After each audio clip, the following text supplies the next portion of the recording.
Welcome to the Hot Cage Podcast for July 25th, 2014. On this episode of the Hot Cage Podcast, we talk about the hype of Conor McGregor, John Jones' new opponent, Nick Diaz's new contract and possible opponents, and the relevant matchups for UFC on Fox, Lawler versus Brown. I will talk about all these subjects and whatever the hell else comes up with my co-host for the week. He's the Darren Ravel of MMA, a fantastic follow at Dilettante, and a great read at MMApayout.com. So let's bring him in. He's the man that never hears the booze, the one you choose to never lose. He's Jason Cruz. Jason, how are you? I'm doing. I really like that intro. I missed it so much, and it's great to be back in the Hot Cage Podcast. It's great to have you. You've been sorely missed. So let's get right into the flurry. I want to start with Conor McGregor and the hype that surrounds him. In his last fight, he cleaned up Diego Brandao, as they say, at 4 minutes and some change of the very first round.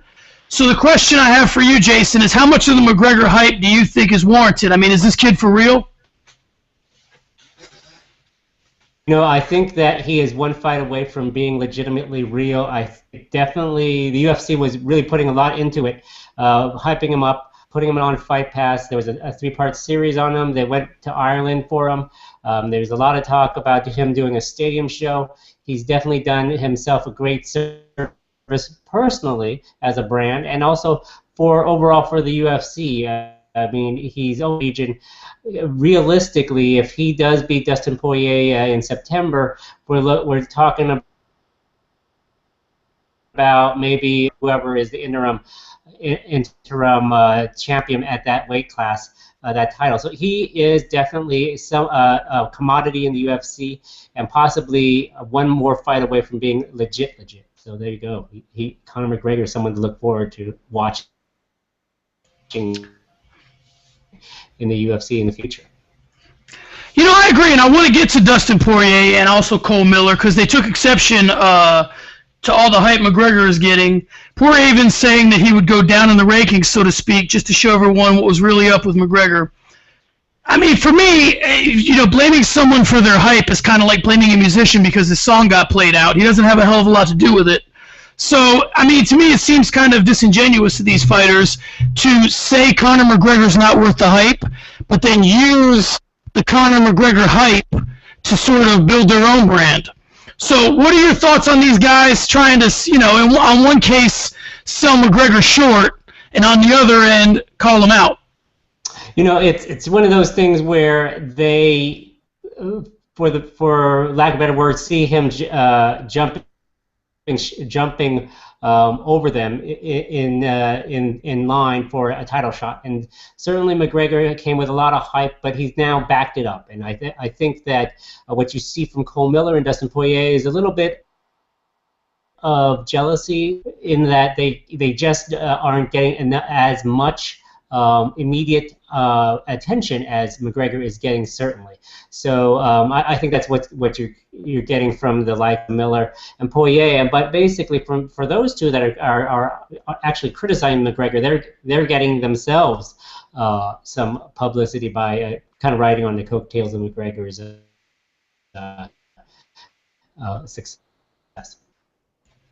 You know, and it's the same thing for me. I mean, you know, Dana's compared Conor McGregor to Ronda Rousey, and, you know, it's the old saying, a rising tide lifts all boats. So I think that these guys need to sort of understand, you know, Conor McGregor is good for your division, and I kind of get what they're doing, but, you know, I mean, give the guy a little bit of props, just say, hey, let's see what's up. I don't think they need to take away from him. They can call him out without, you know, sort of discrediting him. All right, let's move on to the most recent NSAC hearing. That's the Nevada State Athletic Commission. These things, now they're on Fight Pass, are getting a lot more publicity. They're also getting a lot of publicity for the people that are involved in them.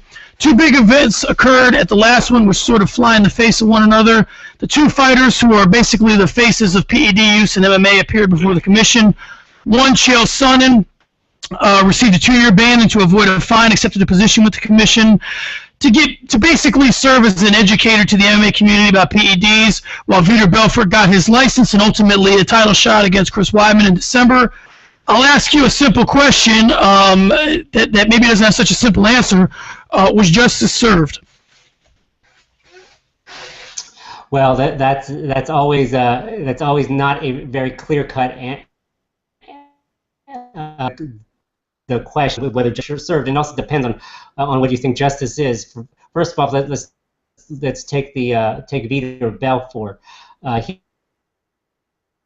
He was granted that condition of coming clean and being tested via urine or blood, which is more exceptional for the commission to do. Also, he's flipping the bill for all of those drug tests, from what I understand. So the one thing that pulls at you is that this is his second offense. And so, for them to grant that so quickly, and then just the time from, I believe, the hearing Wednesday, once he was granted that license, the UFC announced that thing, Weidman Belfort, almost immediately. It came out that he knew on Tuesday that he would be granted that license, and not to start conspiracy theories, but Belfort's lawyer is actually works at the same law firm that the UFC does a lot of work with. I guess that's not, I thought it was kind of interesting. So the question about whether there was anything punitive related to what the commission handed down, I'm not really sure. I definitely think that them looking over Belfort and making sure that he keeps clean is something that's good. But was there anything punitive? I'm not quite sure. Now let's talk about Chael Sonnen. As far as Chael Sonnen goes, he did what you would call throwing himself at the mercy of the commission. I mean, commission saying, hey, look at what's happened. He's lost his job with the UFC. He's lost his job with Fox. He has no job. So he's there before them and admitting and accepting anything that would come his way. And I believe that the commission, 2 years, he'll be what, 39th amount of him coming back into an octagon in Nevada. So I think that's, as far as justice served in Chael's life, I guess there was, and how he's I wish that would have been more spelled out. So we'll see how that goes as far as Chael Sonnen goes. It does lead for him to come back to the UFC, which is what I'm sure he wants to angle at. Which, is what could be great for the UFC as well, because I've just sort of thrown this out to various people, and I don't really seem to get anybody to bite. But I think that the fact that they're keeping him in the fold somewhat, the UFC, is huge, because I think Chael Sonnen would honestly be a game changer if he went to Bellator on any level. I think that if he became somehow the face of Bellator, he has such a following, and I think that his brand of what he does could bring something to Bellator that would really start to close the gap with the UFC, more so than it is now. I think he'd be way bigger for Bellator than Scott Coker's been. But I don't know. That's just me. So my other question is, do you think that it's unfair to Vitor to say that his past should be held against him? Or is that the whole point? Or do you feel like his past was sort of dismissed? It seems like Vitor Belfort and Chael Sonnen are very similar figures in this whole thing, and one guy got a 2-year ban and one guy got a license. So, what are your thoughts on that? Yeah, I think that, especially in Belfort's case, that you need to look at the prior history. He did fail a drug test. He's been on this TRT. They have to, and hearing, his dose because he was traveling. It doesn't really make sense to me, to be honest with you. It doesn't hold a lot of weight with me. So I do think that as far as the punishment, if there was one by the Nevada State Athletic Commission, I don't know if there was anything really punitive. I think that there had been some suggestions of where the commission could have done this. They could have said, "Okay, Vitor, I'm glad you came here. You came clean, we're going to table this for 6 more months, make sure you're clean, and then come back and apply for a license in February. And then if you truly have been clean, then it'll be almost a year worth of stuff. And then that would be sort of a deterrent for future,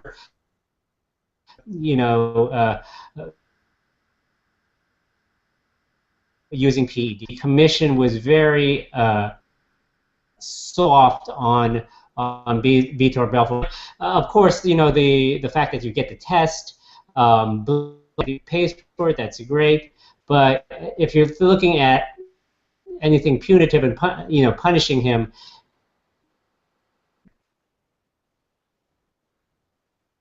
I agree, and you think that maybe the karma will just catch up with him, and he'll have to fight Weidman without the benefit of testosterone replacement therapy, and maybe that means he gets his ass whipped, and maybe that's kind of what he has coming to him. Who knows? But if he doesn't, then now we open up this whole can of worms of like, well, what the hell were you doing on in the first place? Or it's just this whole thing where I don't know. To me, it's just like you said, it sends a mixed message of why do you want to? Are we trying to get people not to use? Like there needs to be that kind of either public shaming. I guess you can look at Chael Sonnen as sort of a guy that would deter people from using, but I don't know. Yeah, I just don't see Vitor Belfort's case as being, he gets a license and immediately goes into a title shot, no less. It's not even like the UFC kind of made him, pay his pants, or neither did the commission. So, I know right now he's at an age where they got to kind of strike while the iron's hot and with him athletically, but I don't know, we'll see. All right, speaking of championship fights, Jason, GUS is OUT and DC is IN. If we are taking everyone at their word, it's the fight John Jones wanted. It's obviously the fight Daniel Cormier wanted. It's the fight the fans wanted. It would seem the only two entities that are pissed about all this are the folks at EA Sports in the country of Sweden. So I'll ask you, do we have the two best 205-pounders in the world fighting for the belt in September? I do think that we do have the two best in the world at 205. I wish that Daniel, but you are correct. I think that,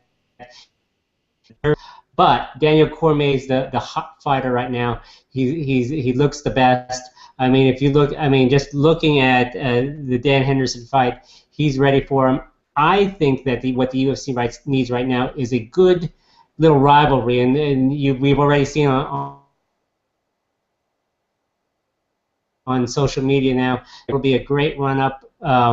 You do lose a little bit of the international crowd for September because, I think Gustafsson would have brought a lot of people from Sweden, people from Europe to come over, but you get a lot more domestic interest in this because Daniel Cormier is always on UFC Tonight, always on FS1, so that's great for I think that we'll see a great card in September. Don't, Daniel, leave the chicken away. Stay away from Popeye's chicken and stay off that knee. And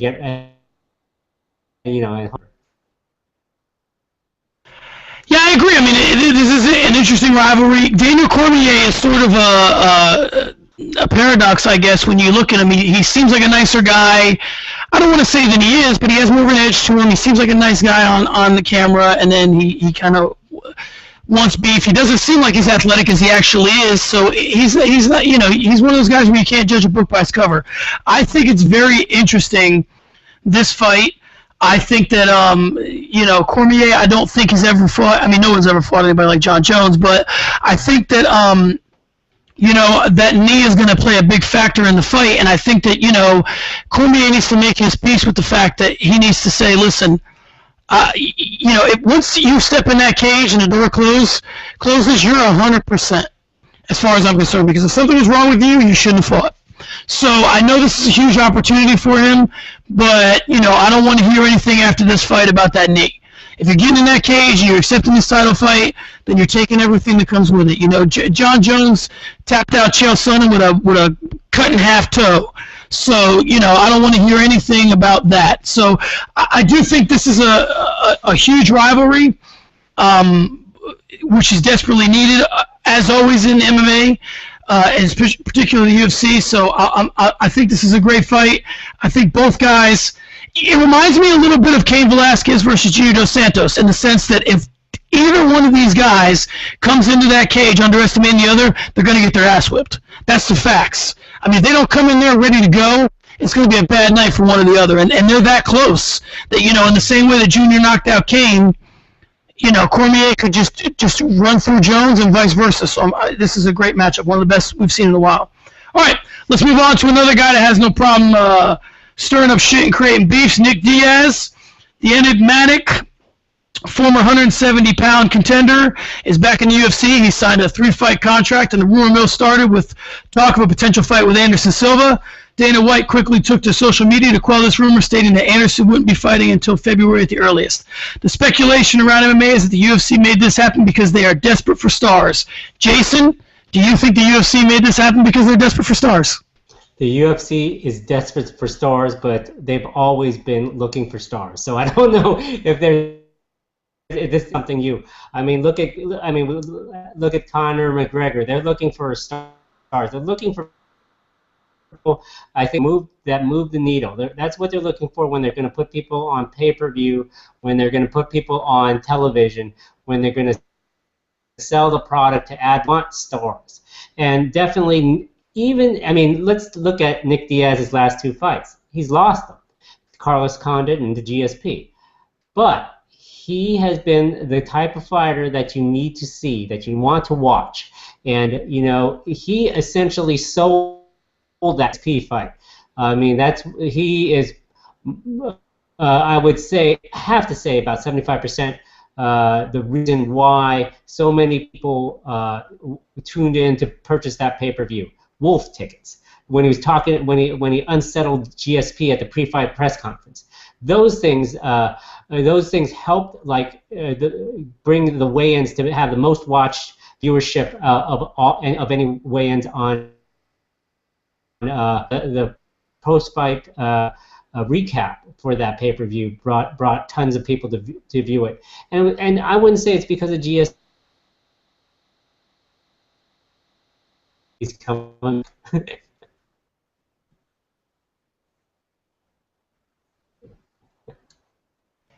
Yeah, you know, I sort of agree. I mean, I think Nick Diaz is the kind of guy that he's like Chael Sonnen. He's always promoting 2 fights ahead. You know, he's got his guy that he's sizing up, and then he's always looking for the next one. I mean, Chael was promoting the Vanderlei Silva and Vitor Belfort fights while he was taking the John Jones fight. So I think that Nick's in that same boat. So what really interests me about him coming back, listen, when you last saw Nick Diaz, he was calling Johnny Hendricks fat. As Hendricks was trying to make weight for his title fight with Robbie Lawler. So the Anderson fight has people interested. Obviously, a fight with Hendricks would have some juice. So what division, or maybe a better question is, who do you think are compelling fights for Nick Diaz, and how many of these 3 fights on his contract are we going to see? Here is the issue with Nick Diaz. I just put him over as, you know, a reason for bringing him back to the UFC. A better question is, how many of these 3 fights of the 3-fight contract, how many will Nick Diaz actually fulfill? Legit question, because, you know, he will get into, you know, if you put him up against Anderson Silva, he loses, then he goes into this, or you put him, or if he does beat Anderson Silva, and that would be a great accomplishment, he'll want Johnny Hendricks, or whoever is, or Robbie Lawler, or whoever is that the title holder. You know, he will demand a title fight.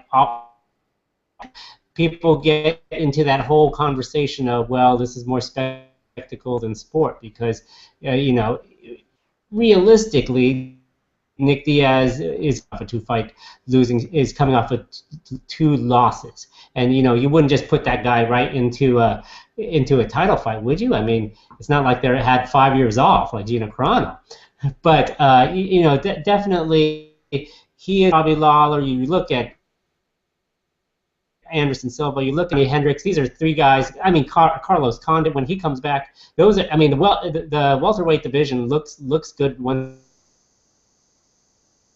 again, and that's without even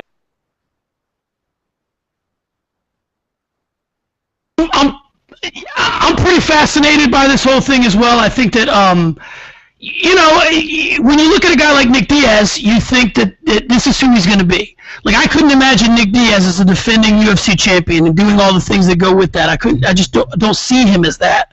And it's a lot of times when guys get pigeonholed in their careers as certain things. That's why a fight like this weekend, and we'll get to it in a second, is so fascinating. Guys like Robbie Lawler and Matt Brown, you thought that their opportunities had passed them by. A guy like Anthony Johnson, he's just he's a fat welterweight. He can't make weight. He's done. Then he goes away for a little bit, comes back. Now he's a legit guy. I mean, he beats Rogerio Nogueira.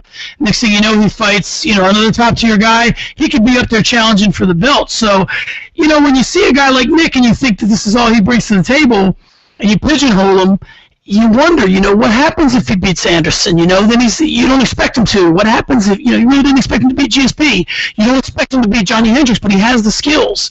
He seems like he's just meant to be this sort of brooding guy who never really gets what he wants, but the skills are there. So he's a very compelling fighter in that way. All right, now moving on to some more compelling fighters, or equally compelling fighters. Holly Holm has signed with the UFC. The UFC is seeking to sign Gina Carano. They're both looking for shots at Ronda Rousey. Holm has said that Carano deserves a shot before her, which is kind of hard to believe. So it brings me to the question of sort of where do you stand on this whole Gina Carano should get a shot at Ronda Rousey, and Ronda deserves it because of what she's done for women's MMA, so does Gina.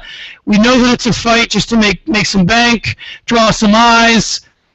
How do you feel about that? I mean, is there someone that, obviously Kat Zingano's sitting there going, what about me? But I don't know. What do you think about the situation for the women at 135 pounds right now?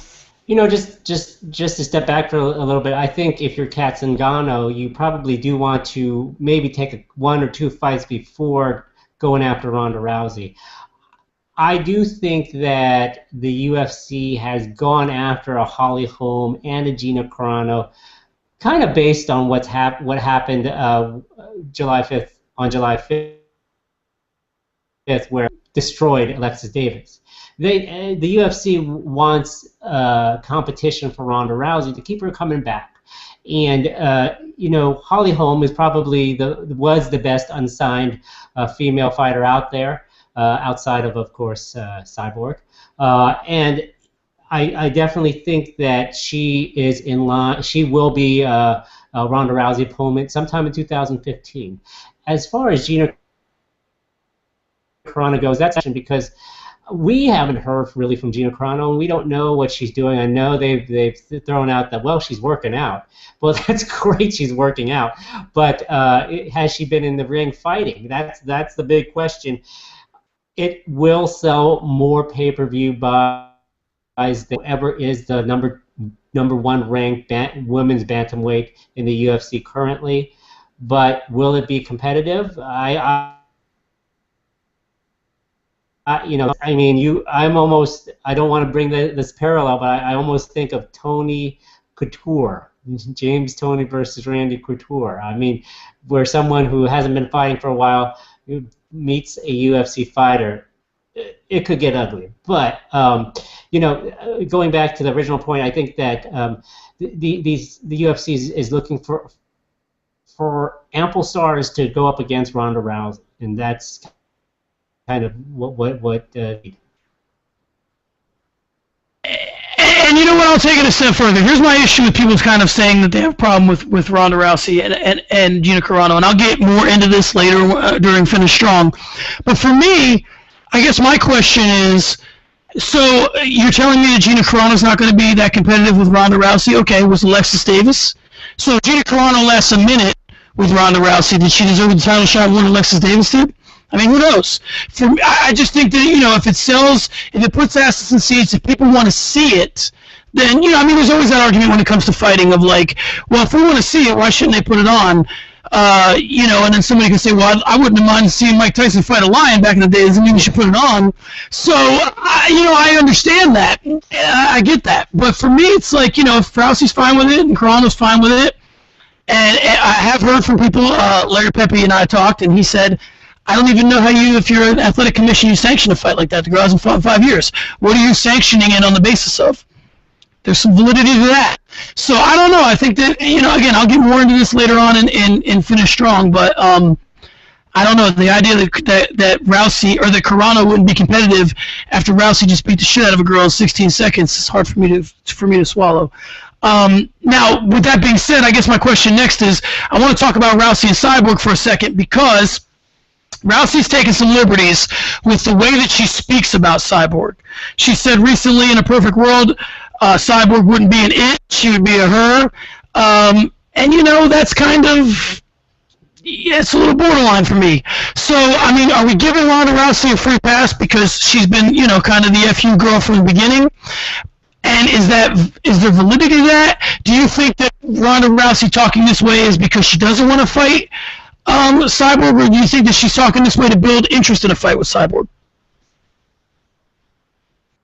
A little bit that you said there. I think that she is she's very smart, so she knows it's coming down the road, and I would hope to think that the UFC tips her off on, who they're thinking about they have in line for her down the road, and so it's inevitable that they're going to have Cyborg come in.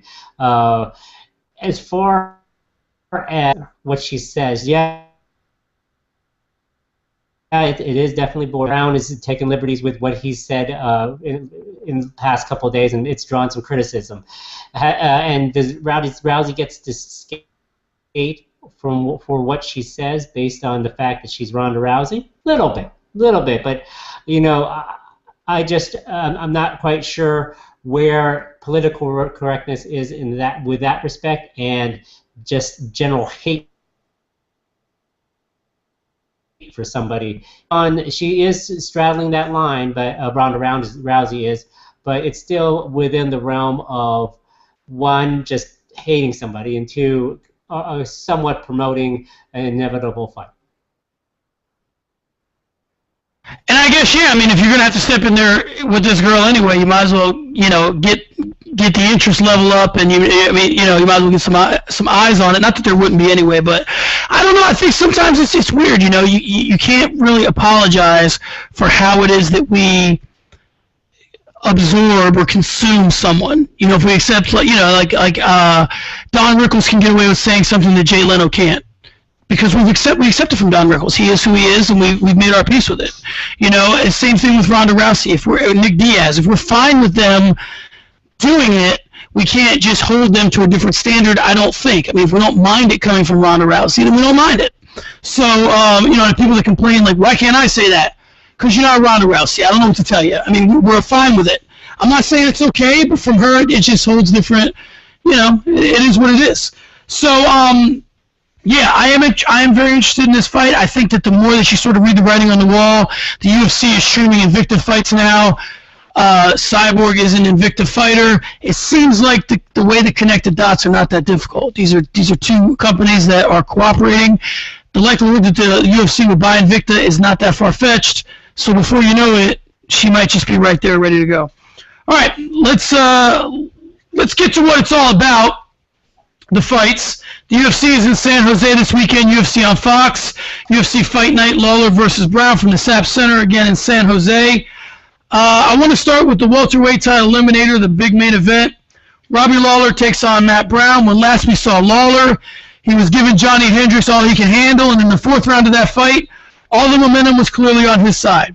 However, Johnny took the fifth and the belt, so he finds himself fighting Matt Brown, who has always sort of been on the cusp of being a serious contender. In the past, the matchmaking didn't always show Brown a clear path to the title, but now it has. He's on a 7-fight win streak, and with some impressive names in that win streak. Thompson, Swick, Meehan, Pyle, Silva, to name a few. But this is the big time, Jason. And the question is, do you think Matt Brown can handle the shine of the bright lights? Well, it's going to be hard based on the weigh-ins today. I'm not sure if he suffered any ill problems from his weight cut. He didn't make weight. Of course, the last time Robbie Lawler faced an opponent that initially didn't make weight, that was Johnny Hendricks. What do we gather from this? I do think that Matt Brown is the type of fighter that has weighed But now I'm just a little confused as to what to say, because like before the weigh-ins today, I would say that Matt Brown had a definite shot at winning this fight, but I'm not sure where his head would be at right now. I'm not sure if the weight cut is a distraction, if it's going to be an issue for him. I'm not sure if he's concerned what the UFC thinks about that he missed weight today, how big of a deal that is. So will he come through tomorrow night on network television? We'll have to see. I like that, Jason. Selling the fight. I'm certainly interested. I mean, I think that Matt Brown brings a certain skill set there. He's certainly a game fighter. The thing that I want to know from your perspective, though, I mean, these guys both like to stand and trade. Do you see either guy being willing to employ a different game plan, or is it just kind of the first one that lands wins? I thought that Lawler might employ a different tack, but it kind of seems from the interviews that he's just going to stand and bang with them, and I don't see Matt Brown doing anything different than what he's been doing, which is basically throwing leather, and the fight you don't want to miss. And I really have gone back and forth. I thought I want to pick Matt Brown, but just from this afternoon and watching the weigh-ins and everything, I think that this might be a fight that Lawler has more big experience in these types of big fight situations, and I think that Lawler will eke out a win here. Well, I agree, and they both have stomach tattoos, Jason, so you know they mean business. You don't screw around when you have a stomach tattoo. But I agree with you. I think that's what I see. I see Lawler as a guy that's ready. I mean, he's been a champion before. He's got that pedigree. I mean, Pat Miletich just got inducted into the UFC Hall of Fame, and he played a big role in Robbie Lawler's career. Mm-hmm. So I mean, he's from in terms of training, he's from great stock. So, I mean, I think that Robbie Lawler is a legit guy. I think that what we saw early on in his career was how talented he was, and now you're starting to see him put it all together. All right, up next, we got Rumble Johnson and Rogerio Nogueira. There are a few things I get less excited for than a Rogerio Nogueira fight, but I must say, I'm so intrigued by the resurgence of Rumble Johnson's career that I'm very interested in this fight. Both guys have great hands, and Nogueira has defeated Johnson's teammate Rashad Evans. He's the big favorite of the night, and I would like to see Johnson's comeback story continue. So I'll take the other side of things. What does Little Nog have to do to crush my dreams, Jason? Well, he's going to hope to make it an ugly fight. I mean, almost Rashad Evans, Little Nog level. I mean, if you recall that fight, and I don't know why I recall it, it was bad.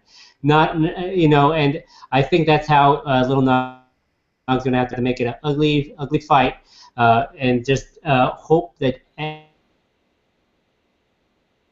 Anthony Johnson, because essentially this fight is for Anthony Johnson to propel himself even further up the 205 ladder. I mean, it's built for it.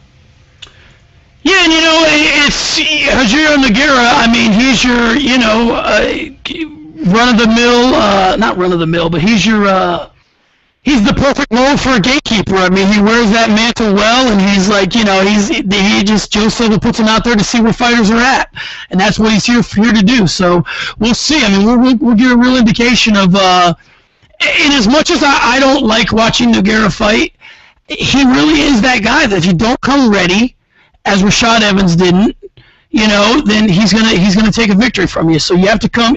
For as much as I'm bored by Little Nog fighting, he does come prepared, and he'll show you. If you're not there, he comes ready.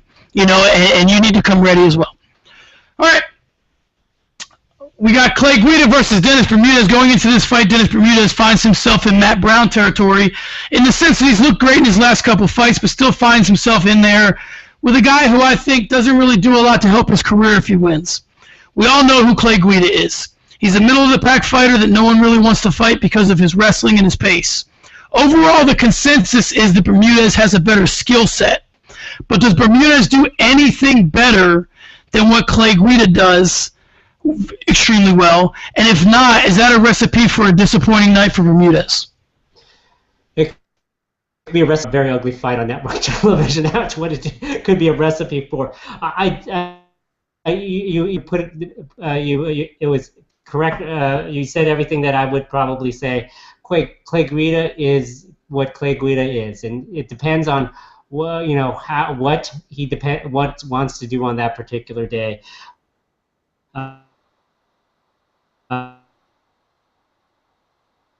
And you want to see Bermudez move forward because he has a better opportunity. With more elite fighters in his division. So I love Clay Guida. I love the whole attitude and everything, but he's been just more last couple of fights just been more constant motion than anything else. Yeah, and if you want to talk about Clay Guida being the kind of guy that's going to derail, a hype train, if you will. Not that there's that much of a hype train for Bermudez, but Clay Guida will set your career off the rails as well as anybody. I mean, if you look no further than a guy who's on your card there. He's beaten Josh Thompson.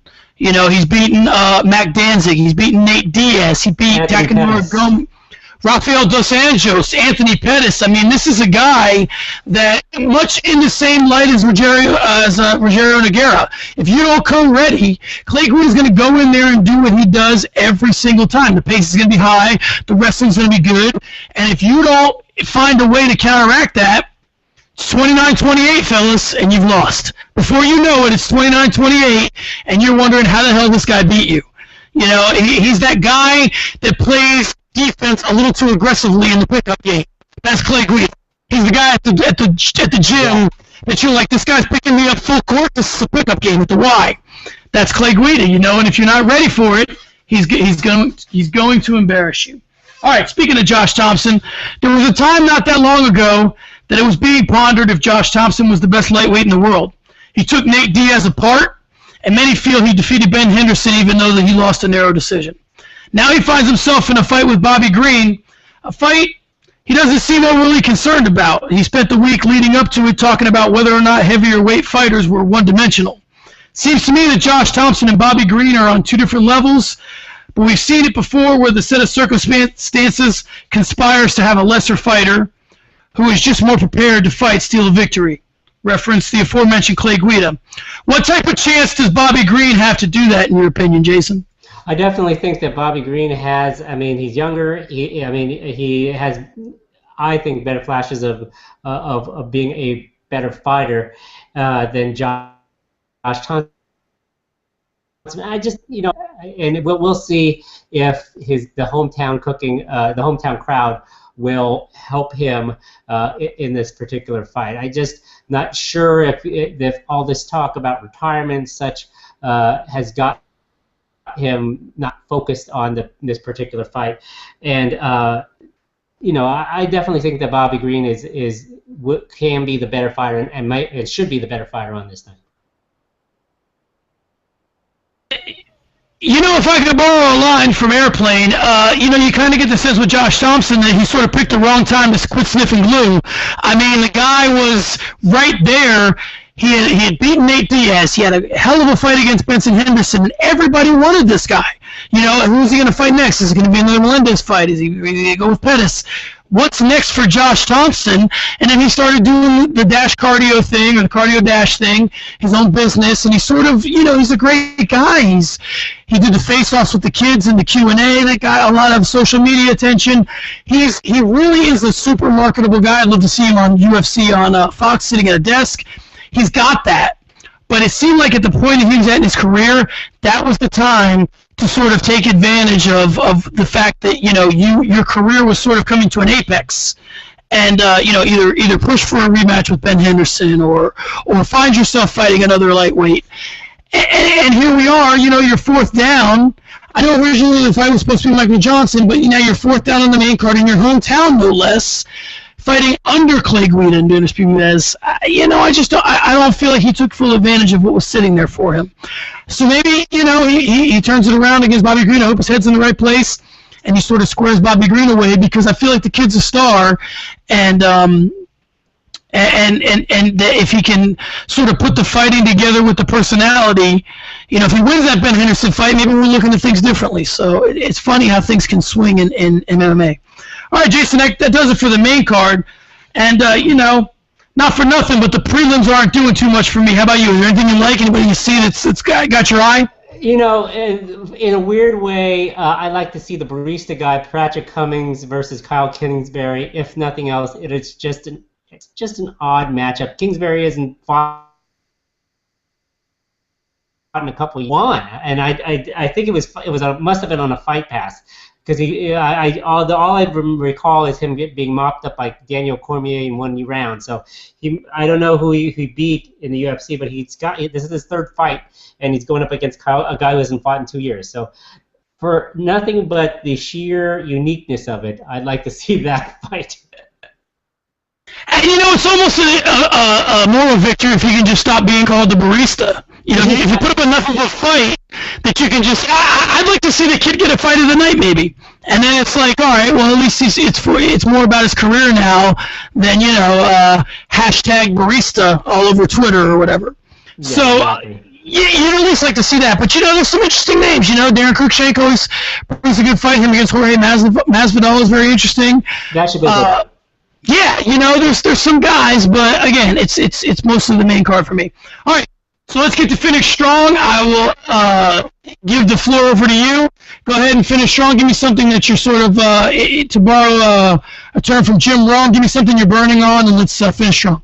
Well, I would like to just talk about a welcome back to the UFC for Nick Diaz. I think what the UFC needs now is the Nick Diaz experience. I can only imagine leading up to his fight with Anderson's a 4 or 5 part embedded episode where the UFC cameras try to follow Nick Diaz around, but Diaz is absolutely sitting there doing nothing. I think that would be a great experience, or just to have him sit down and just kind of talk, a la the pre-fight press conference. I want to see someone grill him on Wolf tickets. I think that what the UFC misses is the personality and this. They want somebody, and the Chael Sons, and they want somebody to inspire them, want followers. And in a weird sort of way, Nick Diaz is a guy that can push that 18 to 34, 18 to 49 demo for the sheer fact that he is somebody to watch. And so, welcome back, Nick Diaz. Hope you stay 3 fights. I'm sure your brother will get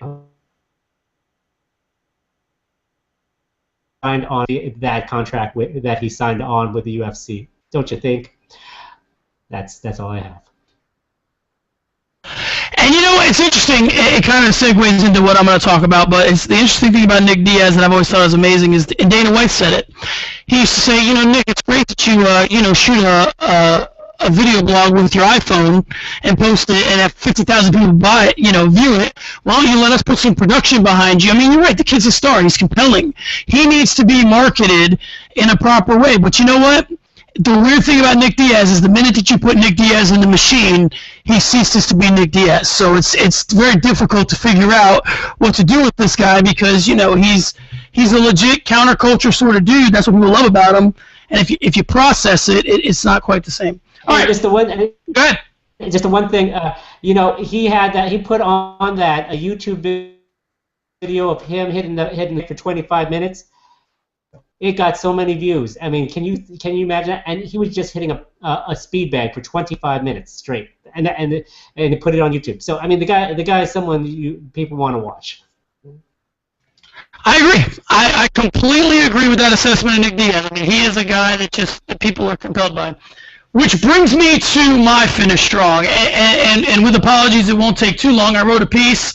I'm just going to read it, and I want to get your thoughts afterwards. Is MMA a sport or is MMA a business? That is the age-old question. Does someone get a title shot based on earning it or on our desire to see them fight?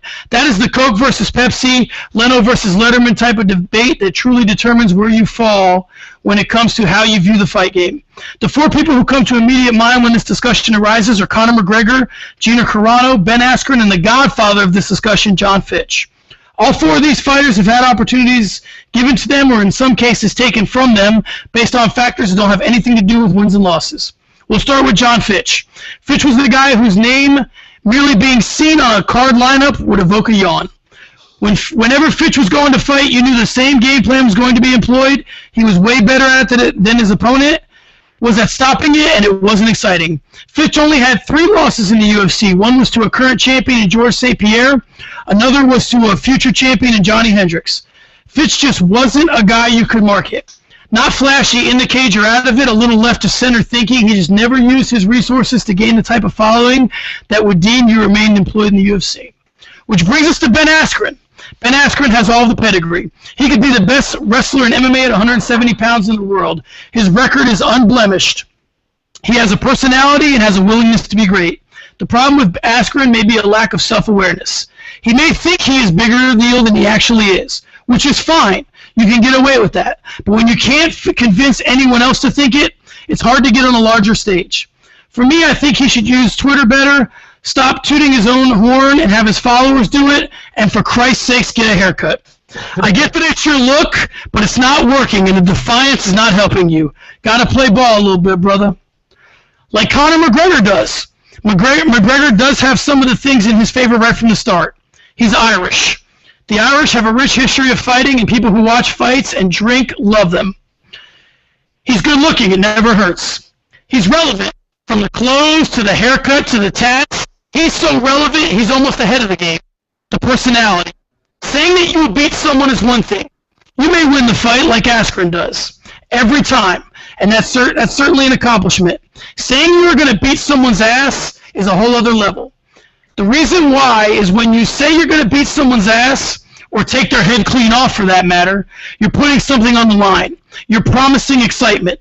Conor McGregor raises the stakes. He tells you, this is who I want to be, and I'll stake my reputation on it, much like Ronda Rousey. Which brings us to Gina Carano. Gina Carano for many years was the face of women's MMA.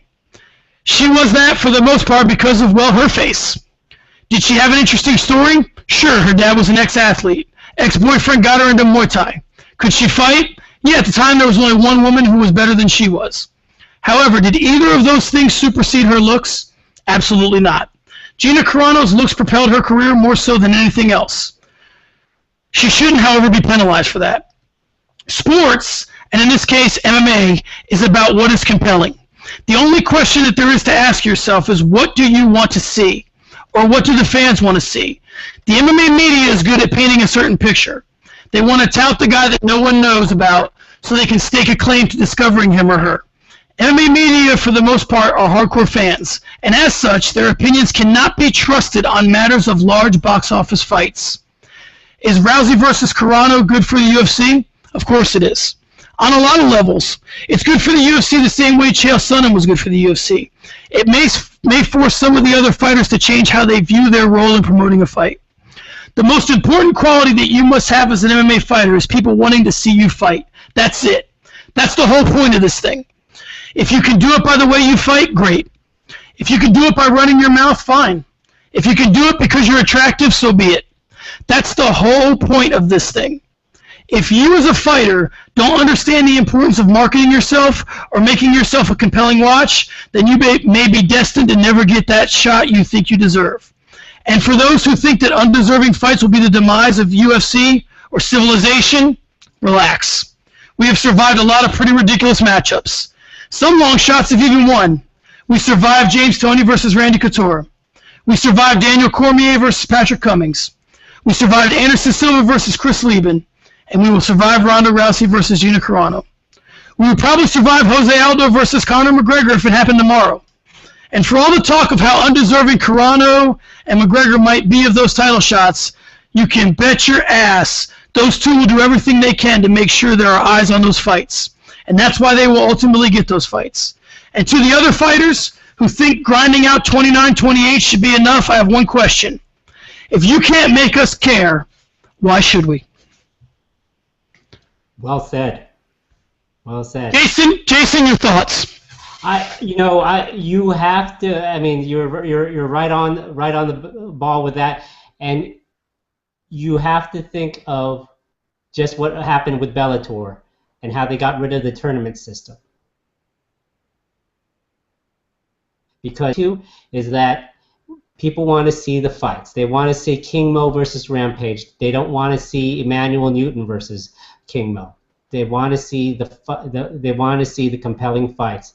And one of the issues, Bjorn did not want to get rid of that tournament system. He was married to it so much that he got divorced from his own company. And so I definitely think that one of the things here is that to understand is that the fight game is different than regular team sports, in that people want to see the interesting, compelling matchups, and not specifically the people who may deserve it because of their record or deserve it because they beat a certain amount of people. They want to see the fights that are. So that I definitely think you're spot on with that article. You know, and really, like you said, I mean, there you have it. You have a guy like BJ Penn who, sort of went out on his sword. I wrote a piece about BJ, and I said, he went out the only way he could, being defeated by another man. He never got stopped except for his last fight, and that's the way you should go out. Your last fight, you should be like, listen, this is all I have. Because if you're winning fights, why would you not keep fighting? I mean, if you're a true warrior, BJ's the kind of guy that would have fought, in the Roman times, or he's a gladiator. He's a guy that would have went out there until you killed him. So, and that's kind of what happened in his career. So, for me, I just think that this is what these guys are destined to do. All right, guys, there you have it. Another Hot Cage podcast is in the books. He can be followed at Dilettante. He can be read at MMApayout.com. He can be heard on the Hot Cage podcast. He is Jason Cruz. Jason, thanks again. I can't wait to have you on again. Great! It's great to be back, and since I have a new microphone and camera, I'm always willing to be on. Sounds great. All right, guys. Till the next time. Haven't said this in a while since the days of TJ Craig. Keep your chin down and your hands up. This is the Hot Cage Podcast.